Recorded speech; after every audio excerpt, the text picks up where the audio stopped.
Hello बच्चों, welcome आपको अपने यूट्यूब चैनल मिडल क्लासेस में। तो देखिए, हम लोग अभी क्लास 12 के लिए मैथ स्टार्ट करने वाले हैं, जिसमें अवकलन है। बहुत ही इम्पोर्टेंट टॉपिक है और इस टॉपिक से एग्ज़ाम में बहुत सारे प्रश्न भी आते हैं। तो अगर आप मैथ से घबराते हैं और आप क्लास 12 के छात्र हैं तो आपको थोड़ा सा भी घबराने की ज़रूरत नहीं है। आपको मैथ एकदम हलवा जैसा लगेगा, एकदम अच्छी तरह से समझ में आएगी। मैं आपको 100% गारंटी देता हूँ, बशर्ते कि आप शुरू से लेकर अंत तक जुड़े रहिएगा और ध्यानपूर्वक पढ़ते रहिए। और मैं इतना बता दूं आपको कि यह जो बेसिक बताएंगे हम आपको, इस बेसिक से किसी भी बुक का या कोई भी बुक हो, आप उसको लेकर सवाल को सोल्व कीजिए, आपका 100% क्लियर हो जाएगा, बन जाएगा सवाल आपसे। ओके, तो देखिए, सबसे पहला जो होता है अवकलज क्या होता है, अवकलन क्या होता है।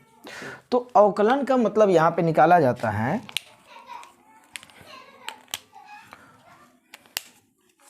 अवकलन में कुछ फॉर्मूले आते हैं जिसको देखना। देखिए, अवकलन यह परिवर्तन को दर्शाता है, या किसको दर्शाता है? परिवर्तन को दर्शाता है। ठीक है, परिवर्तन को दर्शाने का काम करता है। यह अवकलन जो होता है परिवर्तन को दर्शाने का काम करता है। अक्सर देखा जाता है, जैसे आपने देखा होगा कि dy बाई क्या लिखा जाता है? dx लिखा जाता है। इसका मतलब क्या होता है? dy बाई dx लिखने का मतलब क्या होता है? तो यहाँ पे हम जानते हैं कि फलन y का अवकलन, फलन y का अवकलन किसके सापेक्ष? x के सापेक्ष। सापेक्ष का मतलब क्या होता है कि y में भी परिवर्तन होगा और x में भी परिवर्तन होगा, लेकिन y में जो परिवर्तन होगा वह किसके कारण परिवर्तन होगा? तो x के कारण परिवर्तन होगा, x के चलते परिवर्तन होगा। इसलिए कहा जाता है y का अवकलन x के सापेक्ष। देखिए, आपने क्लास 9th में पढ़ा होगा, जैसे कोई फलन होता है, मान लेते हैं y बराबर क्या जी एफ ऑफ एक्स, और यह फलन दे रखा है एक्स स्क्वायर प्लस 1। अब हम बारी बारी से क्या करते हैं, देखिए आपने ऐसे सोल्व किया होगा कि जब एक इसका अगर मान हम x का 1 रखते हैं तो x 1 का स्क्वायर प्लस 1 यानी कितना हो जाएगा? 2 हो जाएगा। यदि हम x की जगह 2 रखते हैं तो 2 का स्क्वायर प्लस 1 यानी 2 दूना 4 1 5 हो जाएगा। यदि हम x की जगह 3 रखते हैं तो 3 का स्क्वायर प्लस 1 यानी 3 3 का 9 1 10 हो रहा है। तो देखिएगा ध्यानपूर्वक, हमने क्या किया? x के जगह पर बदलाव किया, 1 रखा तो y का वैल्यू कितना आएगा? 2 आएगा। ठीक है, और फिर हमने जब x के जगह पर क्या रखा? 2 रखा, तो y के जगह पर क्या आ गया? 5 आ गया। फिर x के जगह हम क्या रखे? 3 रखे, तो y की जगह कितना आ गया? 10 आ गया। तो इस तरह से हम देख रहे हैं कि फलन में परिवर्तन हो रहा है, किसके सापेक्ष? x के सापेक्ष परिवर्तन हो रहा है। तो इस तरह से हम लोग अवकलज होता है, यहाँ पे हम लोग पढ़ने वाले हैं अवकलन। ठीक है, तो इससे संबंधित क्या होता है? एक फार्मूला होता है, बहुत सारे फार्मूले होते हैं जिसके बारे में हम लोग पढ़ेंगे। देखिए, सबसे पहला जो इसमें फार्मूला होता है x के पावर n बटा क्या जी dx के पावर n बटा क्या जी dx। इसका मतलब होता है फार्मूला, यह पावर में n है तो n इंटू यह x आपका है, x के पावर यह n-1, यह सूत्र हुआ। x के पावर n बराबर x के पावर n बटा dx बराबर n इंटू x के पावर n-1 होता है। अब यहाँ पर आप ध्यानपूर्वक देखिएगा कि आखिर यह कहता क्या है। जैसे एग्जाम्पल समझिए, मैं आपको क्वेश्चन देता हूँ एक नंबर कि x के पावर 10 का अवकलन, x के पावर 10 का अवकलन x के सापेक्ष निकालें। क्वेश्चन ये आया,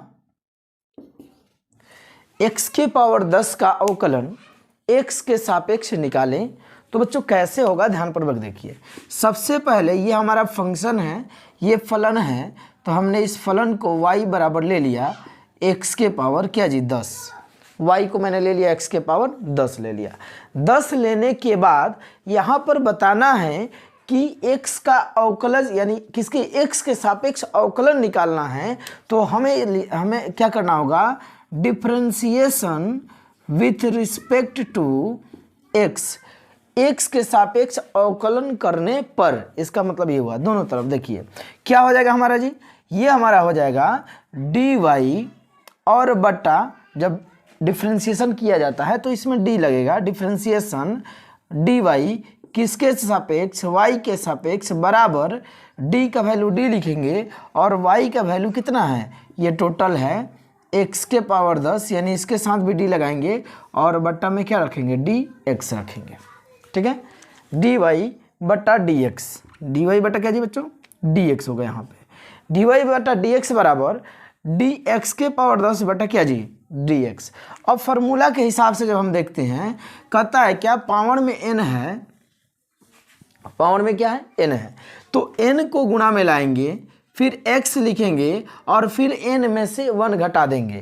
तो यहाँ पे हम क्या लिखेंगे, 10 लिखेंगे, 10 लिखेंगे और x लिखेंगे और फिर इस 10 में से हम क्या घटा देंगे, 1 घटा देंगे। 10 में से क्या घटा देंगे, 1 घटा देंगे अकॉर्डिंग टू फार्मूला के हिसाब से। अब क्या हो जाएगा बच्चों, 10 x के पावर कितना हो गया, 9 हो गया, 10 x के पावर क्या हो गया, 9 हो गया। यह हुआ आपका परिवर्तन, यानी अवकलन हुआ x के पावर 10 का। सॉरी, दूसरा फार्मूला देखते हैं, दूसरा क्वेश्चन ध्यानपूर्वक देखिएगा, एग्जाम्पल दूसरा लेते हैं। अगर क्वेश्चन आपका ऐसे दे दे, x के पावर -5 का अवकलन x के सापेक्ष बताएं या निकालें। दूसरा क्वेश्चन आपको दे दिया कि x के पावर -5 का अवकलन x के सापेक्ष बताएं, तो यहाँ पर क्या होगा, सबसे पहले इस फलन को हम y के बराबर लेंगे, फलन को हम क्या करेंगे, y के बराबर लेंगे बच्चों। तो y बराबर यह फलन जो आपका दे रखा है x के पावर -5, y बराबर x के पावर -5। अब क्या होता देखिए, differentiation with respect to x के सापेक्ष अवकलन करने पर क्या मिलता है हमें, dy, इसके साथ d लगाएंगे और बटा किसके सापेक्ष करना है, x के सापेक्ष यानी dx, यानी y में परिवर्तन। हम इसको लिख सकते हैं, यहाँ पे इसको हम क्या लिख सकते हैं, देखिए इसको हम लिख सकते हैं y में परिवर्तन और इसको हम लिख सकते हैं x में परिवर्तन, x में परिवर्तन।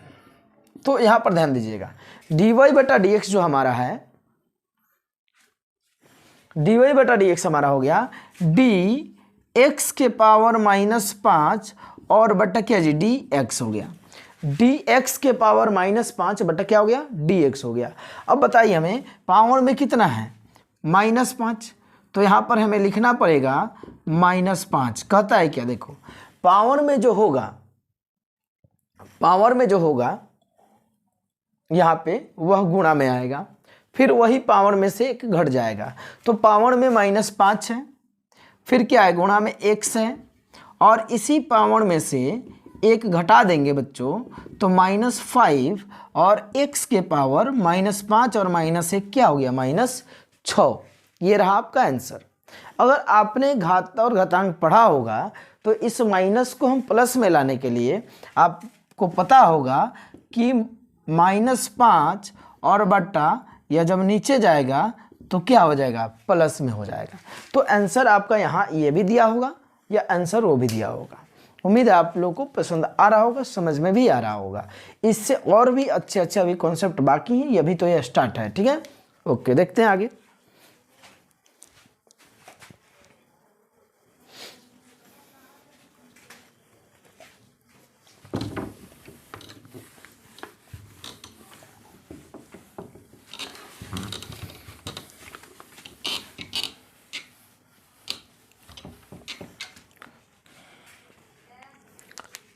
देखो बच्चों, इस पर अभी बहुत सारी क्वेश्चन भी बनते हैं जिसको हम लेकर चलेंगे, छोड़ेंगे किसी को भी नहीं। ठीक है, नेक्स्ट कॉन्सेप्ट देखिएगा।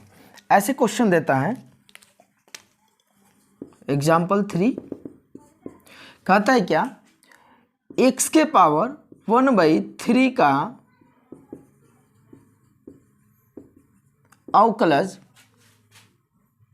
अवकलन एक्स के सापेक्ष बताएं। एक्स के पावर 3 का अवकलन एक्स के सापेक्ष बताएं, यह क्वेश्चन है। आप देखिए इसको सोल्व कैसे करेंगे। आप इसको सोल्व करेंगे, सबसे पहले यह फंक्शन दे रखा है तो आप इस फंक्शन को हम y बराबर एक्स के पावर 1/3 लेना बच्चों। y बराबर एक्स के पावर क्या लेना है आपको, 3 लेना है। फिर हम क्या करेंगे, डिफरेंशिएशन। क्या करना है, डिफरेंशिएशन करना है। एक्स के सापेक्ष अवकलन बताना है, तो अवकलन बताना है तो differentiation with respect to X क्या हो जाएगा, डी वाई और बट्टा क्या जी डी एक्स बराबर डी एक्स के पावर 1/3 और बाई में क्या जी डी एक्स। अब रूल कहता है बच्चों क्या जी, पावर वाला रूल क्या कहता है, पावर में जो भी चीज़ हो वह गुणा में आएगा। तो पावर में क्या है, पावर में 1/3 है, पावर में 1/3 तो 1/3 गुणा में, फिर क्या x है तो यहाँ भी x, फिर पावर में से क्या है 1/3 है पावर में, इसमें से क्या घटेगा जी 1 घटेगा, पावर में से क्या घटेगा 1 घटेगा। अब क्या होगा देखो 1/3 x के पावर, यह कहीं और सोल्व करो 1/3 - 1, नीचे कुछ नहीं तो क्या लिखेंगे बच्चों 1, ऊपर जो आपका लिखा हुआ है 1/3 - 1, तो 1/3 - 1 जैसे आपने बचपन में पढ़ा होगा, तो इसको घटाव करना है बट्टा का। तो क्या करिएगा देखिए, ये आप करिएगा 1/3 और के नीचे क्या है 1 ले लीजिएगा, ऐसे आपको समझने में आसानी होगी अगर आपका कंसेप्ट कमज़ोर है तो। अब देखो 3 और 1 का एलसीएम 3 होगा, 1 में 1 से गुना करेंगे 1 और -3 एकम क्या जी 3, और 1 में से 3 गया तो -2/3, -2/3 हो गया। यदि आपको इसी को डायरेक्ट करना होता तो आराम से डायरेक्ट कर सकते हैं, 3 एकम 3 और 1 में से 3 गया तो -2 क्या जी, यह हो गया आपका 3। तो आंसर होगा पावर में -2/3। जब इसको हम चाहेंगे पॉजिटिव करने के लिए तो 3 × x के पावर 2/3 आपका क्या हो जाएगा, आंसर हो जाएगा।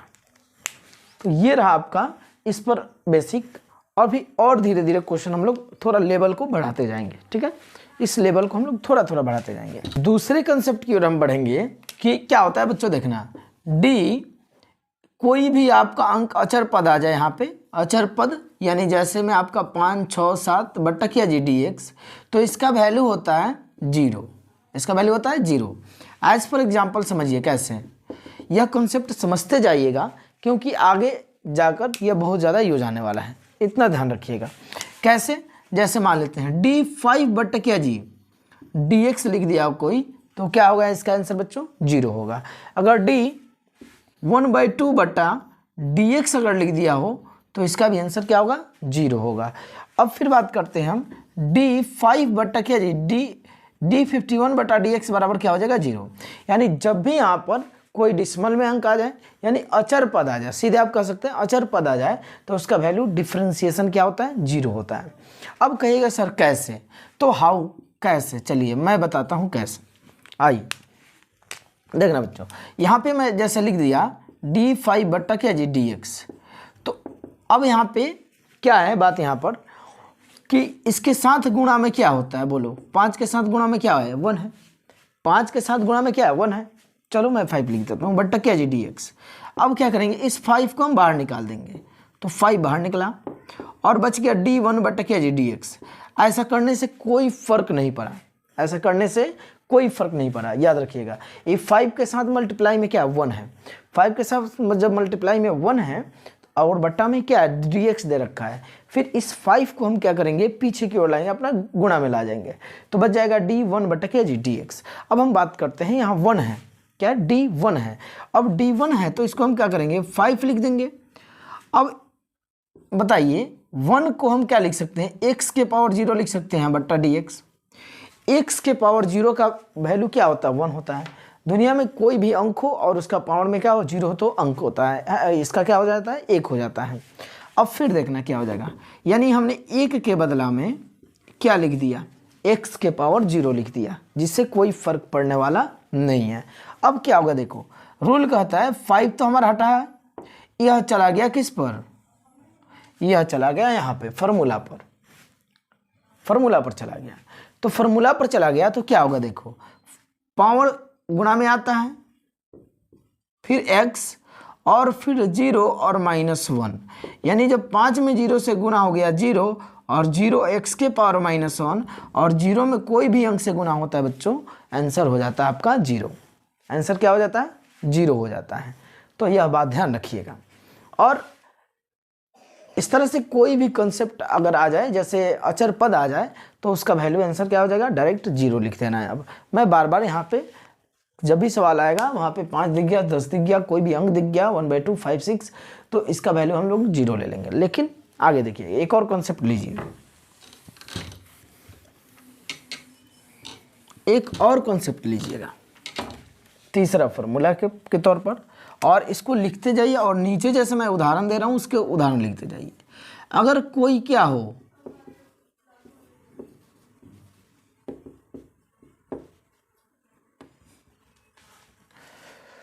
अगर कोई d5 × dx के रूप में हो या dAx या dx के रूप में हो, यानी कहने का अर्थ है क्या है, यहाँ पर कोई भी क्या दिया हो, गुणांक में हो, x y z के साथ कोई भी अंक क्या हो, गुणा में दिया हो, तो क्या होता है, देखिए रूल कहता है क्या, d5 × dx बटा dx। इसको क्या करेंगे, तो सबसे पहला रूल है कि इस 5 को हम बाहर निकालेंगे, तो 5 बाहर निकल गया, ठीक है, 5 तो बाहर निकल गया।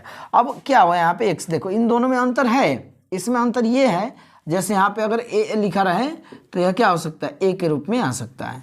तो इन दोनों में अंतर है। इसमें क्या अंतर है कि इसके साथ अचर, यानी केवल अचर है, ये चर पद नहीं है इसके साथ, लेकिन यहाँ पे चर और अचर क्या है, दोनों गुणा में है।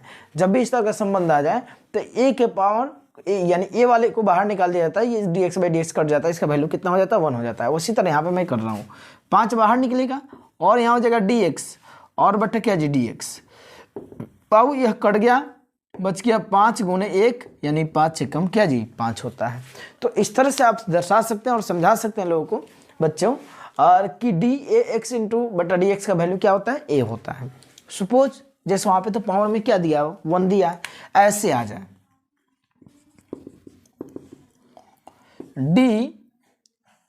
dx के पावर 6 x के पावर 5 और बटा क्या जी dx, ऐसे इसका मान निकालने के लिए दे दें। अगर आता है d6 × x के पावर 5 बटा क्या जी dx आ रहा है, तो सबसे पहला आपका कंसेप्ट ये है, जैसे आपने यहाँ पर 5 को बाहर किया था उसी तरह बच्चों यहाँ पर हम किसको बाहर कर देंगे, 6 को बाहर कर देंगे। तो ये हमारा 6 बाहर हो गया।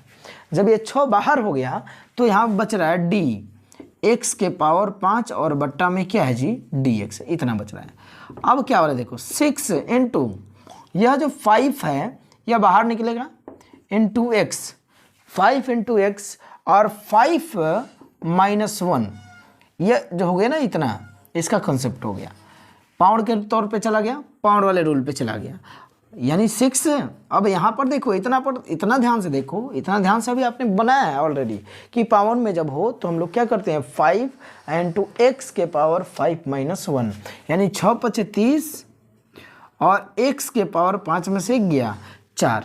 अभी हम आपको तेजी से गुणा करना और सीखना भी बताएंगे। देखिए यहाँ पे क्या आ गया, 30 x के पावर 4 आ गया। कहने का मतलब क्या है, ये जब 6 और x के पावर में कुछ होता है तो 6 × 5 = 30, यानी इस पावर में गुना कर देना और इसको घटा के 1 लिख देना। देखो 6 × 5 = 30 और 1 घटाकर इसको लिख दिया तो कितना हो गया, 4 हो गया।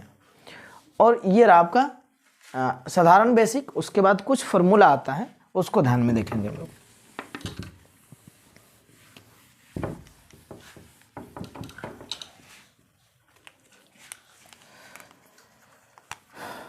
d sin x बटा क्या जी dx, यानी जब sin x आ जाए तो इसका यूज करते हैं बाबू, cos x होता है डिफरेंशिएशन। d sin x बटा dx का क्या होता है, cos x होता है। अगर वही बोल दें d cos x बटा dx यानी डिफरेंशिएशन cos का, तो हो जाएगा -sin x हो जाएगा। माइनस क्या हो जाएगा बच्चों, sin x हो जाएगा। अगर कहीं आपको दे दे d 10x दे दे और बटा क्या जी dx दे दो, तो इसके बदले में आप लिखिएगा sec² क्या जी x, sec² x। ध्यानपूर्वक देखिएगा, sec² x होगा।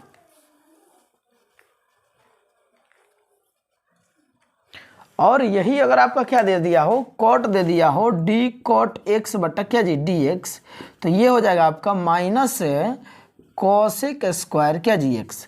यानी जहाँ भी आप डी कॉट एक्स बटा डी एक्स का फॉर्मेट देख लीजिएगा वहाँ पे तुरंत ही आप क्या करिएगा, माइनस कॉसेक स्क्वायर एक्स लिख दीजिएगा। फिर आगे देखना बच्चों, फिर क्या है, दो और है जिसको ध्यान से देखिएगा। डी सेक एक्स बटा D X, D sec X बटा डी एक्स का होता है सेक एक्स इंटू क्या है 10x है, सेक एक्स इंटू क्या 10x होता है, इसको हम यूज करेंगे फार्मूला में। उसके बाद डी कॉसेक एक्स होता है बटा डी एक्स बराबर माइनस कॉसेक एक्स इंटू क्या जी कॉट एक्स होता है। तो ये रहा आपका 6, 2, 2, 4 और 6, और उसके बाद ये 3, 9 कॉन्सेप्ट आपको क्लियर रखना है। कल जो मैं बताऊंगा इन सभी चीज़ों पर मैं क्वेश्चन बताऊंगा। एक और भी है, ध्यान देना, एक और है उसको भी लिख लो। डी रूट एक्स बटा क्या जी डी एक्स, इसका होता है 1/2 रूट एक्स होता है। इसको हम कैसे प्रूफ करा देंगे टोटल, ठीक है। तो मिलते हैं हम नेक्स्ट वीडियो में, तब तक के लिए थैंक्स एंड गुड बाय।